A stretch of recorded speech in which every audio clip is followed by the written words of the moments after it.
Assalamualaikum hurmatli жақсылар. Бізде мынандай тіректі өздеріңіз білесіздер, бұны наружно отырғызамыз. Кез келген заттың үстіне отырғызамыз.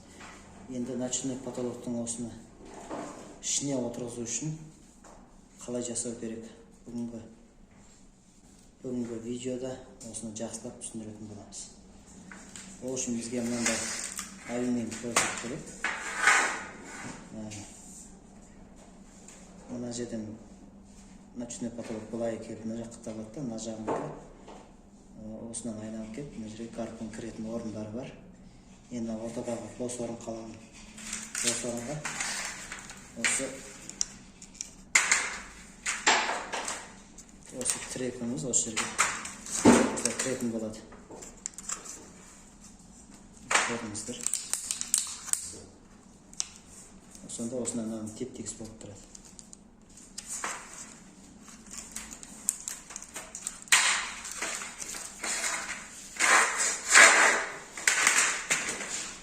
Ендігі біздегі шаруа осының шетін қалай жабамыз деген сұрақ. Ол үшін бізде дайындалған шетін жабу үшін мындай пластинкалар дайындап аламыз. Кез келген материалдан, пластмасс болма, ПВХ болма, кез келген заттан дайындап жасап аламыз. Бұл мына жерде былай тұрып, былай жабылады.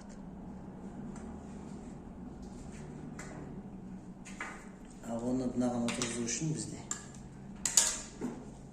мынандай кубик ағаштарды дайындап аламыз, кесіп. Бізге көмектеседі.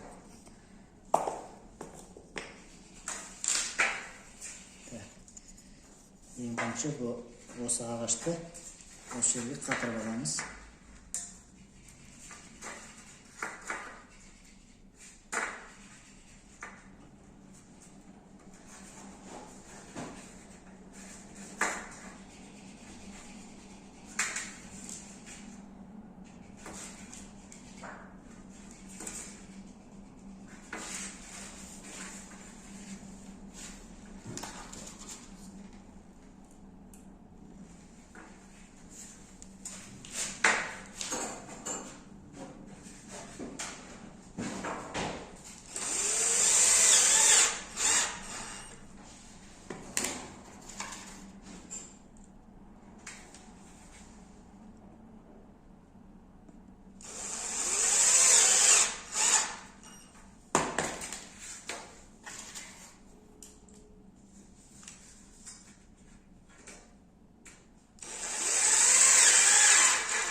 Міне ағашымызды қатырдық, қозғалмай.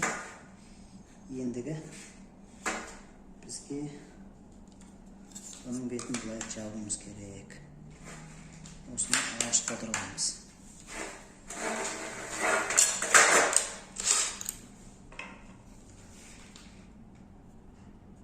Сверло алымыз.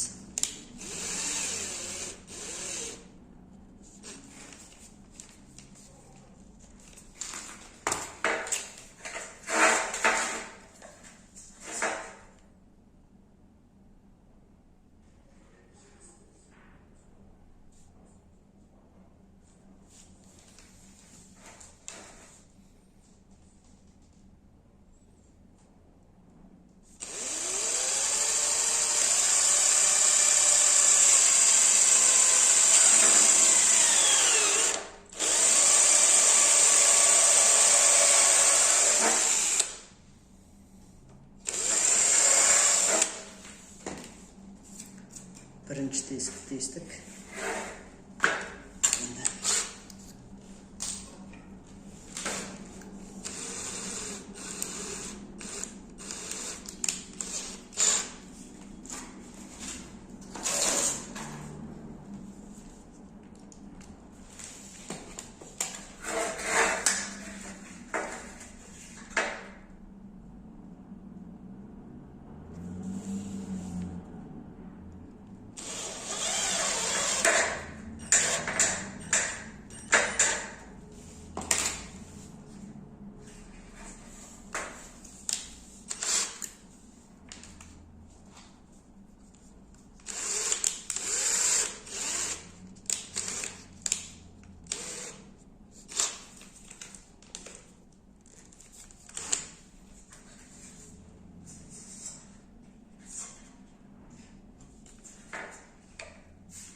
Bir жағы дайын. Осылай екі жағында жасаймыз.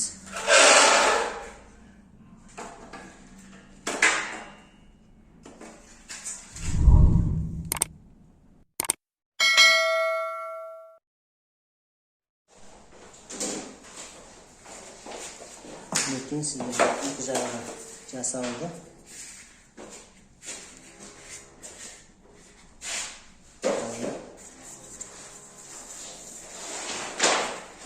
Екінші жағына жасалды.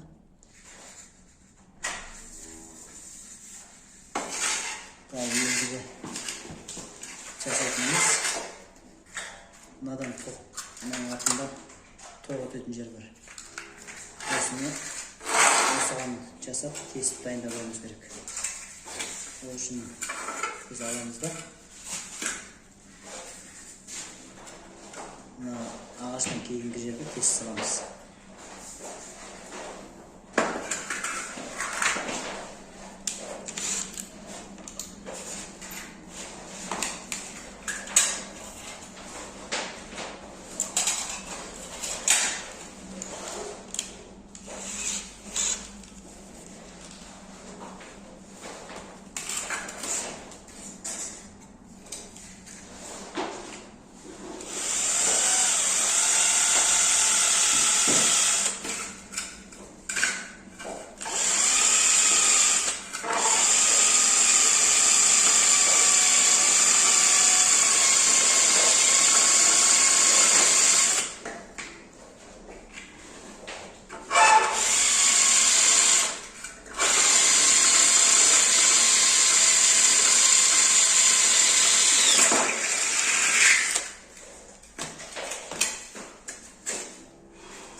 Yine biz de korku çalalım yerimiz.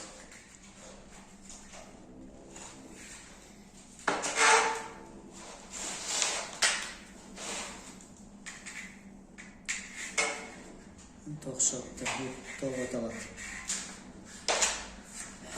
Bu bizim profilimiz dayım. Bunu teg aspanға төбеге қарай орнату ғана қалды.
Profilimiz orladı, mıқты orladı.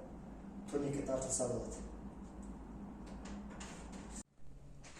Birinci tirekimizдің жетін тауып аламыз. Tauып alamız da.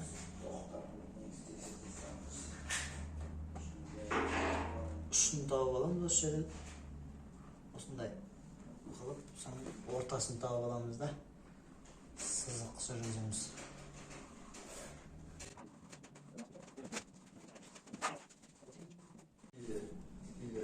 Қараңыздар.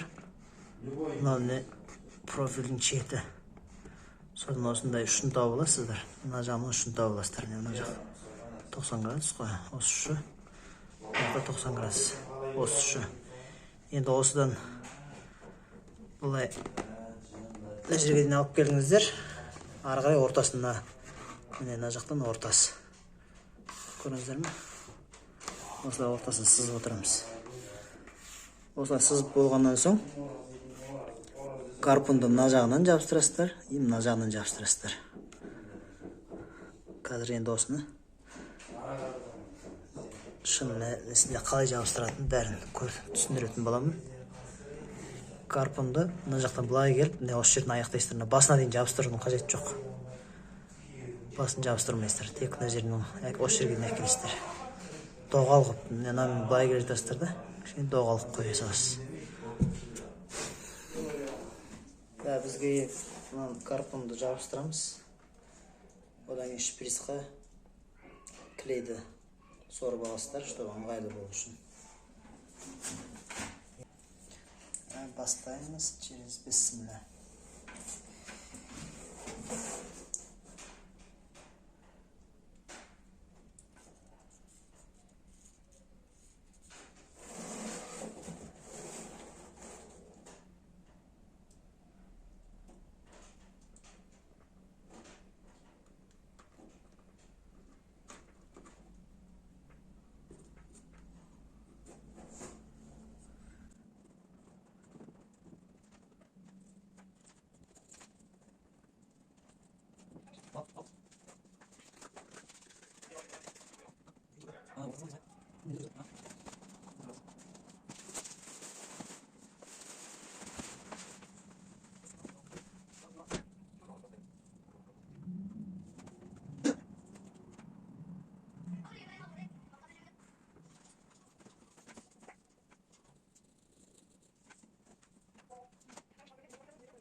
Arasında bir videom topпай қалдым.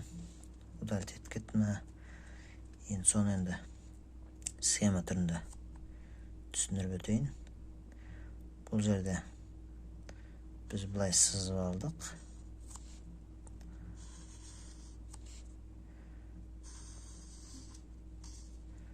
Міне осындай сызып алдық та, гарпонды орнатқан кезде осының екі жағына бүйтіп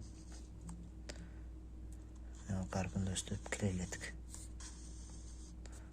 Мына жағында өстіп кілейледік бүйтіп. Шuna дейін апармайсыздар, осы жерден кішкене мына жағын доғалып қойасыздар. Болды.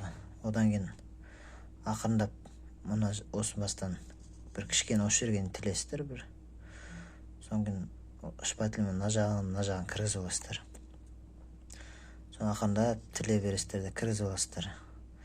Өстіп міне осы жерге дейін кіргізіп аласыздар. Содан кейін мына жерде алюминий профиліміздің ұшы бар емес пе, карниздің.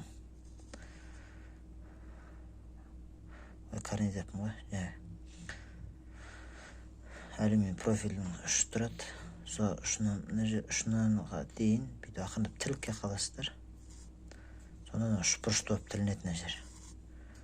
Мына жағын былай тіліп жібересіздер де, мына жақ карпонмен екі шетіне кіргізіп жібересіздер. Мына жақ жалбырап қалады.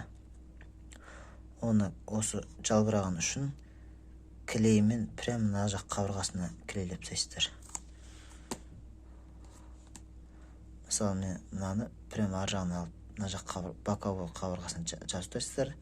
Мына жағын былай үшпұрыштап кесіп, тоже мына тура профилінің 90 градус ұшы, мына жақ 90 градус ұшы. Осы жерде үшпұрыштап қалып қойды, осы прям қабырғаның өзіне клейтеді саласыздар. Мына жағын екі шетіне кіргізіп жібересіздер, сонда прямо квадрат болып қалады өстіп. Өстіп квадрат болып қалады.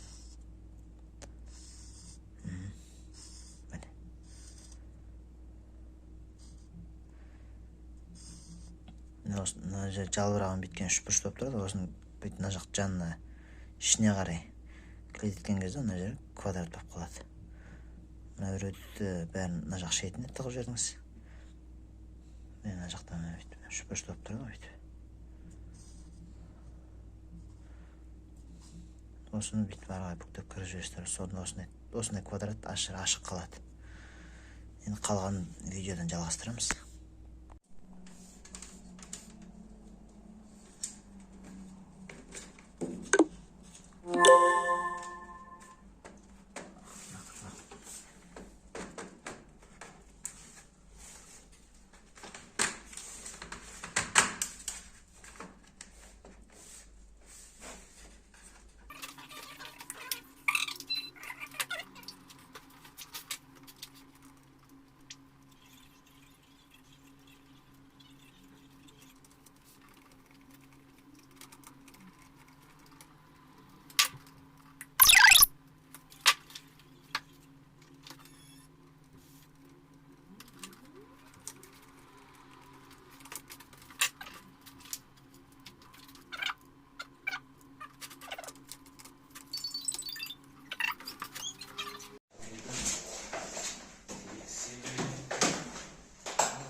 Я на несим строго.